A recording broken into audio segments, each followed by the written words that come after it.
Let's be real, his kids make us look better, my mom said, taking my brother's kids to Disneyland instead of mine. I paid for everything.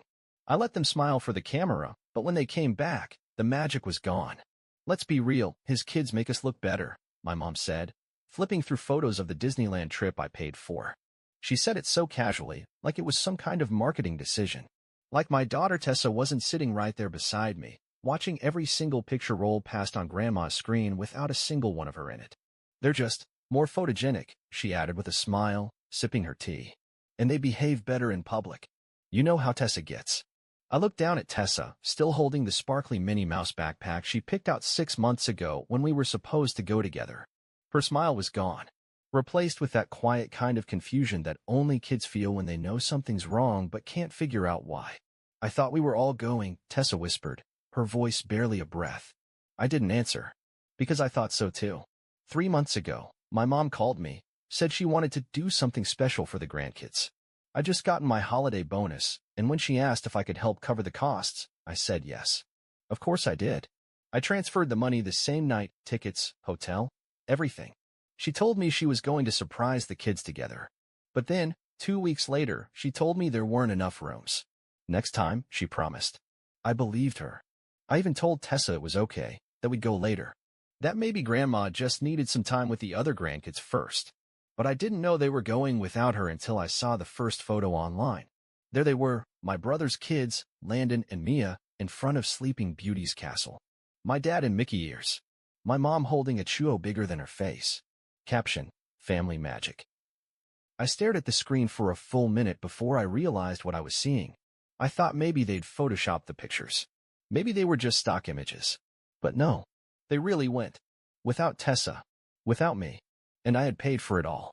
You know, Landon and Mia are just easier, my mom said, setting her phone down. They don't whine. They don't overreact. Tessa blinked fast, looking up at me. I didn't cry. I didn't scream. I didn't throw the mug across the room like every part of me wanted to. I just stood there, numb. Because when you've given everything, your money, your time, your trust, and they still choose someone else, that's when the magic dies. And when they came back, they brought souvenirs. But they left the damage behind. I wish I could say that was the first time they treated my daughter like she was invisible. It wasn't. It started years ago. Subtle at first. Birthday cards that got lost in the mail. Christmas presents that were accidentally left behind. My brother's kids, Landon and Mia, got bikes and tablets. Tessa got a $10 gift card and a plastic bracelet from the dollar store. She's not as close to us, my mom once said. You live farther. It's hard to feel a bond. We live 30 minutes away. I should have known better. But like in Fool, I kept giving, kept showing up, kept paying. When my brother lost his job, guess who covered his mortgage for 6 months? When Mia needed braces, guess who offered to help with the deposit because insurance is so tricky these days? In Disneyland? That wasn't even the beginning. That was just the moment they stopped pretending. I didn't grow up with money. I worked myself to the bone for what I have now. 2 jobs. No vacations. Saving every cent. I built a life for Tessa and me from scratch after her mom walked out, and I swore she'd never feel like she was missing anything. But somehow, around my family, she was always the one left out. And I was always the one expected to pick up the tab. You're doing well, my mom would say, like that made it okay. You can afford it, my brother chimed in. It's not like you've got a wife to spend it on. That part stung more than I ever admitted. The truth was, I could afford it, barely. But every time I sent money, every time I said yes to another favor, another excuse, we just need a little help. I chipped away at what little peace I had. My mother had perfected the guilt trip. You know we're not getting any younger. We just want the kids to have memories. You wouldn't let your niece and nephew miss out, would you? But it was never about them. It was about appearances, image, control. My brother, Darren, played his role perfectly, lazy but charming. Always broke, always trying. He could show up to family dinners and designer sneakers, then turn to me after dessert and say, "Think you can cover the electric bill this month? Things are tight." And I always said yes. Because if I didn't, then I was the selfish one. You're not a team player. You only think about yourself. Family comes first. Unless we were talking about my daughter. Then family forgot how to spell her name. The week before the Disneyland trip, I noticed something odd. Tessa had drawn a picture for Grandma, her and her cousins riding roller coasters, holding hands.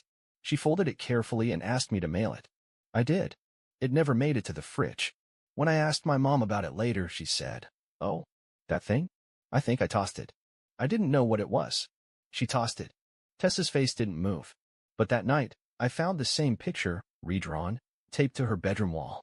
"I'll keep it," she said quietly, "since Grandma didn't want it." I should have burned the whole fridge down. But the real slap came a week after the trip, when I was still trying to act normal, still pretending maybe there had been a misunderstanding. We were at Sunday dinner. I brought Tessa, thinking maybe, just maybe, we could talk. Maybe my mom would explain. Maybe she'd even apologize. Instead, she looked at Tessa, then turned to my brother and said, "She's looking thin. You should see how healthy Mia looked in those Disneyland photos." The camera loved her. Then she laughed, right in front of us. Tessa didn't say a word. She just picked at her food. I clenched my jaw so hard my temples ached. "And Darren?" He added, "Well, Mia does have that glow. Good genes." He winked, like it was some private joke. That was the moment something in me snapped. Not loudly, not visibly, but deep inside, something shifted. A slow, cold kind of fury. The kind that waits. They thought I wouldn't fight back. That I'd do what I always did. Swallow the insult, write the check, and nod along. But this time was going to be different. It happened over meatloaf. A Sunday dinner, like any other. The last I would ever attend. Tessa and I had barely walked in when I knew something was off. My mother gave us a cold nod. My father didn't even look up from the TV, and Darren was already 3 bites into his plate, laughing about some inside joke with my mom.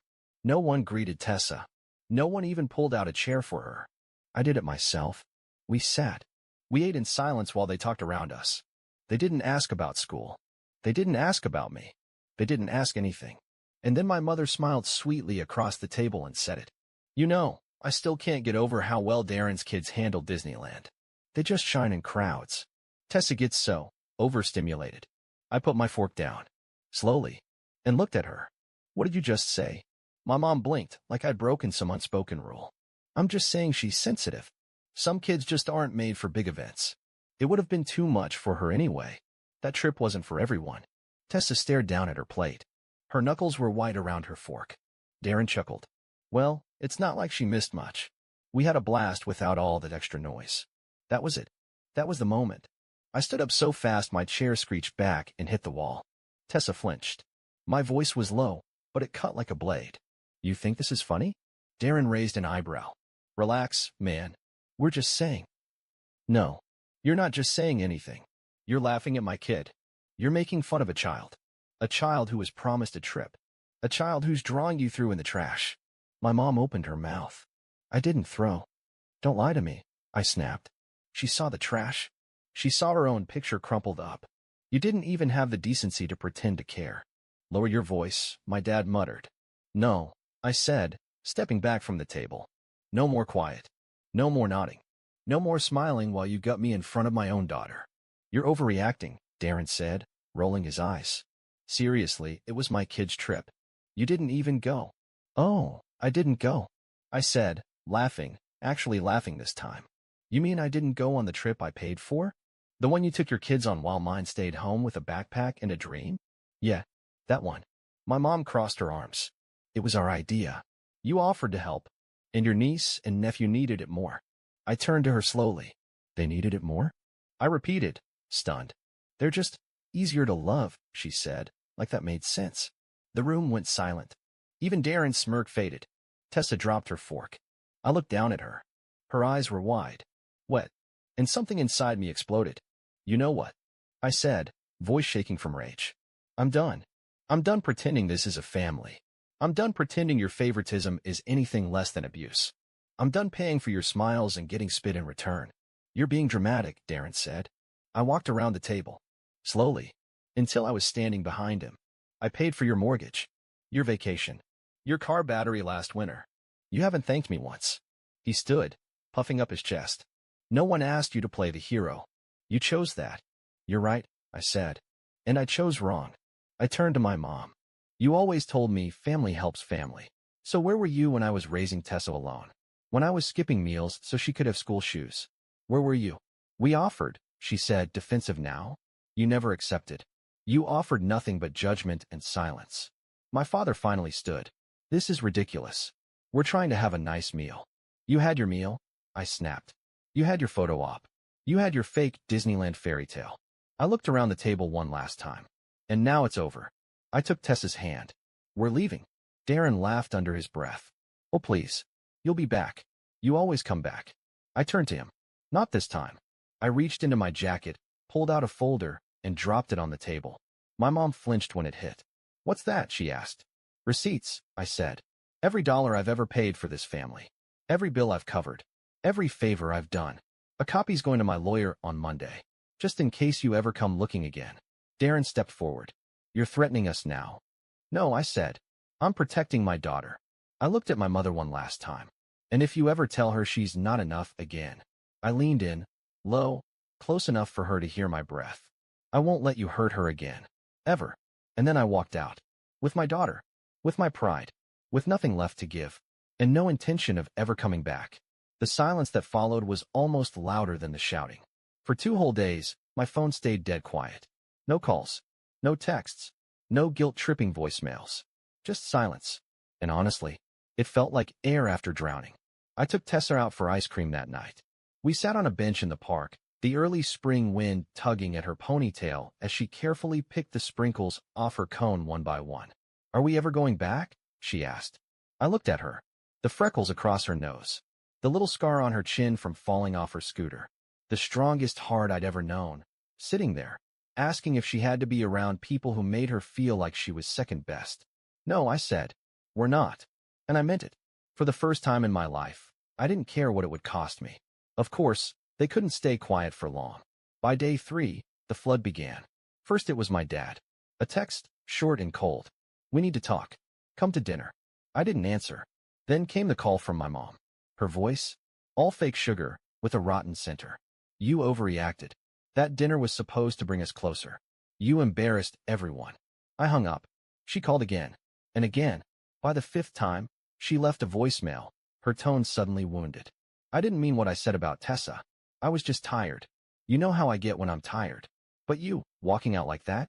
After everything we've done for you. Everything you've done for me. I almost laughed out loud. The manipulation was so familiar it was pathetic. Like watching a magician repeat a trick long after the crowd's gone home. Next came Darren. A text. No greeting. So this is it. You ghost your own family over a tantrum? Grow up. Then another. Mom cried all day. Hope you're happy. And then, we were counting on you for the June trip. The kids don't understand why Uncle Matt disappeared. That one I responded to. Good. Let them feel it. A week passed. Then 2. Every day, I woke up expecting that old knot in my chest. That guilt, that pressure to fix it all. But it never came. Instead, I felt peace. Tessa smiled more. She asked more questions. She slept through the night without waking up from those weird, anxious dreams. She didn't ask about her cousins anymore. One evening, she asked if we could go to the bookstore. I said yes. We left with 5 books, hot chocolate, and a new notebook she picked for writing spells. We were creating new memories. Our memories. Not bought. Not forced. Not filtered through the lens of people who only smiled when it served them. But, as always, peace has a price. Mid-April, my mother showed up at my job. She was standing in the lobby when I came out for lunch. Hair perfectly done. Purse clutched like a Bible. Her eyes were red, but not from crying. From fury. I need 5 minutes, she said through her teeth.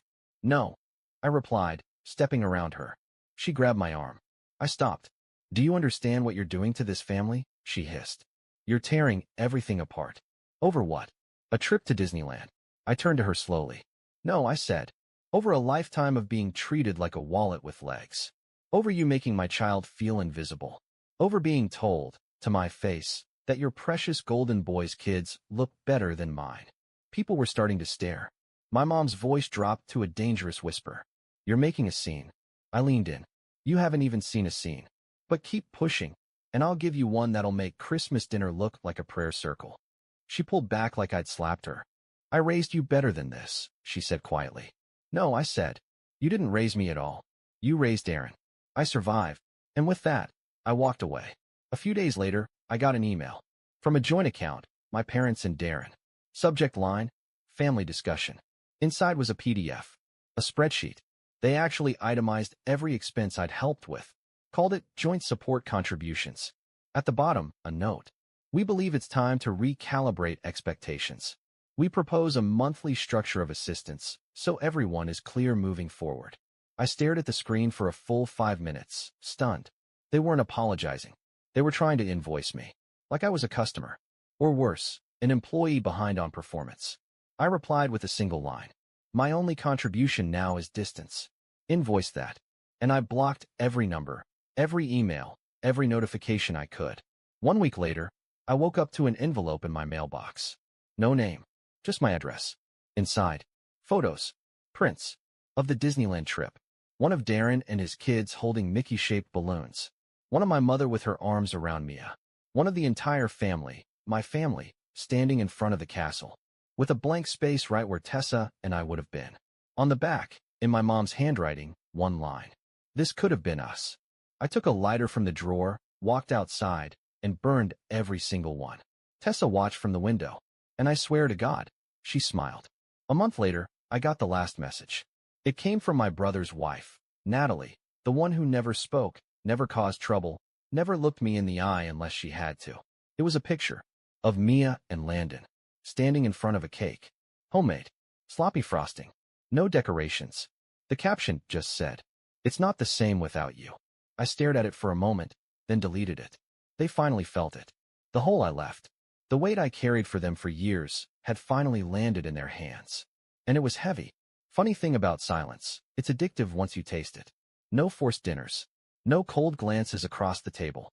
No more being expected to show up with a smile and a credit card. My weekends belonged to me and Tessa now. And slowly, quietly, we started building something new. No Disneyland. But last Saturday, we went to the lake. Just the two of us. She brought a book. I brought sandwiches. She read aloud for an hour while ducks fought over crumbs. At one point, she looked up and said, "This is better than any castle." I didn't answer. I couldn't. My throat was too tight. Because for the first time, I realized she wasn't saying it to make me feel better. She meant it. She didn't need a mouse and a costume or fake fireworks. She just needed a dad who saw her. And now, she had him. Do I regret what I did? No, not for a second. Let them call me cold. Let them say I walked away. They should be grateful I didn't walk away sooner. I think back sometimes to all those years I paid and paid, hoping one day they'd say thank you. Hoping they'd finally treat Tessa like she mattered. Hoping that love could be bought if I just tried hard enough. But here's the truth. You can't pay your way into a place you were never welcome. They didn't want me. They wanted what I could give them. And when I stopped giving, the illusion crumbled. Sometimes, late at night, I still get texts. From fake numbers. Blocked accounts. Your father's health isn't great. Mia cried again. You're destroying this family. I don't even flinch anymore. They're like mosquitoes on a windshield. Harmless. Annoying. Forgettable. Because I know what this really is. It's not guilt. It's not family. It's panic. They finally realize the ATM is closed. And they're scrambling, desperate to find a replacement. But there isn't one. Because I was the last fool willing to sacrifice everything for them. And now I'm done giving too much. Last week, Tessa came home from school holding a crumpled piece of paper. A class project. Draw your family. She handed it to me with a shy grin. There was me. And her. And a big blue tent under a tree. She'd drawn a campfire. Marshmallows. A book. And she'd written underneath it, in crooked, uneven letters, "Me and Dad. This is my safe place." I stared at that piece of paper for a long, long time. And I knew, deep in my bones, I did the right thing. I chose her. Not my mother. Not my brother. Not the fake smiles or the staged family photos. I chose the only person who ever saw me for who I am, and loved me anyway. I framed that drawing. Hung it on the wall right where the family photo used to be. Because that one was real. Let them keep Disneyland. We've got something better. Peace, freedom, and each other. And this time, no one's ever taking it away from us again. Update. Replying to Reddit after the fallout. Hey Reddit. I didn't expect my post to go viral. I wrote it to vent, but you gave me something I didn't know I needed. Clarity, validation, and a reminder that I wasn't alone. To everyone who sent kind messages, thank you. Tessa read some of your comments. She smiled. That meant everything. Here's my reply to a few things people brought up. You were too harsh. Maybe. But I wasn't loud for no reason. I was quiet for years, paying, enduring, hoping they'd see my daughter. They didn't. Sometimes silence becomes a cage. I broke it. It's still your family. It was. But they treated me like an ATM and my daughter like a footnote. Blood doesn't excuse cruelty. Respect does. They lost both. You could have handled it better. Sure. But they crossed every line first. I didn't explode over one comment. I erupted after a decade of being used. I chose boundaries. I chose my daughter. To everyone who related. You're not selfish for walking away. You're not wrong for protecting your peace. You are not a wallet with feelings. You're a person. And you're allowed to stop giving yourself away for people who never noticed you were hurting. Tessa and I? We're good. Really good. She drew a picture of us in a tent under a tree. Wrote underneath. This is my safe place. And that's the only family photo I'll ever need again. Matt.